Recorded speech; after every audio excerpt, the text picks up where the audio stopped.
Welcome back, everybody. I've got a quick one for you today, but it's kind of fun. My wife and I live in a wonderful community near Tucson, Arizona. Part of its charm is the beautiful Santa Catalina mountain views. They say around here that when the mountains turn pink, it's time to drink.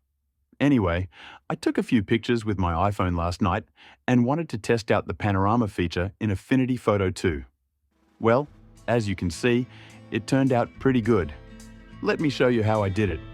I started by going to File in the menu and then selecting New Panorama. You'll see the Panorama panel pop up. Then I clicked Add and then select all of the individual pictures that I took.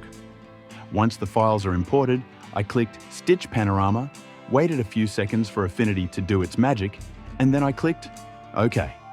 At first, it didn't look that great with the messy borders and all of the distracting houses.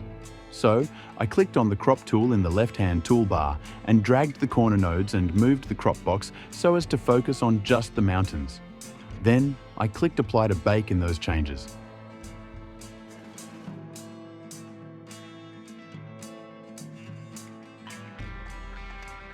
Okay, I thought that this tree at the bottom is a bit distracting too.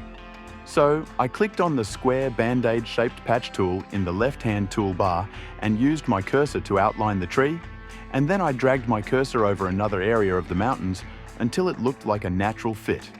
Then I clicked on that spot to set the repair. Next, I then clicked Enter and then Command or Control D to deselect it. Alright, now to my eyes, the mountains were pinker and the sky was darker and more blue. So, I wanted to try to capture that in the panorama. The first thing I did was to use my selection brush tool to paint over and select the mountains. Then, I clicked on the Refine button in the top toolbar to check out the selection. The selection looked pretty good as is, but just to double check, I looked at the different preview modes. I tried black and white, and just white, and everything looked great. So, I went to the Output drop-down and selected New Layer with Mask, and then clicked Apply. I decided to work on the sky first. So, I selected the panorama layer on the bottom, and then clicked on my Shapes drop-down and chose the rectangle shape. I used my cursor to drag the rectangle across my canvas. I then went to the color wheel and changed the color from white to a dark blue.